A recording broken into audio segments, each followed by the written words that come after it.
ঘি নাকি বাটার, সকালের নাস্তায় কিংবা রান্নায় প্রতিদিনের এই ছোট্ট সিদ্ধান্তই কি প্রভাব ফেলতে পারে আপনার হৃদযন্ত্রের ওপর? চলুন জেনে নেওয়া যাক বিশেষজ্ঞরা কি বলছেন।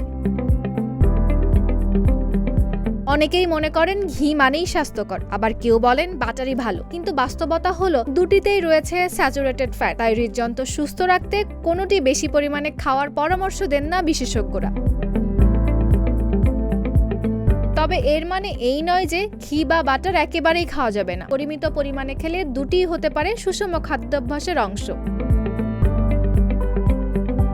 এবার আসা যাক পার্থক্যে। ঘিতে থাকে কিছুটা বেশি ফ্যাট দ্রবণীয় ভিটামিন, তাই উচ্চ তাপমাত্রায় রান্নার জন্য এটি বেশি উপযোগী। অন্যদিকে বাটারে থাকে অল্প পরিমাণ দুধের প্রোটিন, আর অনেকে এই স্বাদ বেশি পছন্দ করেন। কিন্তু প্রশ্ন হলো, শুধু ঘি খেলে কি হৃদযন্ত্র নিরাপদ থাকবে? বিশেষজ্ঞদের উত্তর না। হৃদযন্ত্রের সুস্থতা নির্ভর করে পুরো জীবনযাপনের উপর। সুষম খাদ্য, নিয়মিত ব্যায়াম, স্বাস্থ্যকর ওজন, ধূমপান থেকে দূরে থাকা এবং রক্তচাপ ও কোলেস্টেরল নিয়ন্ত্রণ, এই সবই গুরুত্বপূর্ণ।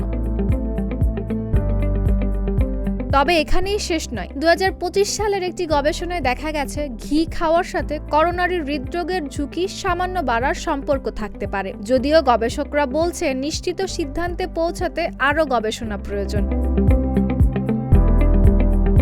অন্যদিকে 33 বছর ব্যাপী আরেকটি গবেষণায় দেখা গেছে বাটারের বদলে উদ্ভিজ্জ তেল ব্যবহার করলে অকাল মৃত্যুর সামগ্রিক ঝুঁকি কমতে পারে। তবে বাটার খাওয়ার সঙ্গে হৃদরোগে মৃত্যুর সরাসরি কোনো সম্পর্ক পাওয়া যায়নি। তারপরও এতে থাকা স্যাচুরেটেড ফ্যাটের কারণে এটি সীমিত পরিমাণের খাওয়ার পরামর্শ দেওয়া হয়েছে। সবশেষে মনে রাখুন, আসল বিষয় ঘি বা বাটার নয়, আসল বিষয় হলো কতটা খাচ্ছেন। আর যদি উচ্চ কোলেস্টেরল বা হৃদরোগের ঝুঁকি থাকে, তাহলে দৈনন্দিন রান্নায় অলিভ অয়েল, সরিষার তেল বা বাদাম তেলের মতো হৃদযন্ত্র বান্ধব তেল বেছে নেওয়ার পরামর্শ দিয়েছেন বিশেষজ্ঞরা। পৃথিবী মাসুদ, ঢাকা পোস্ট।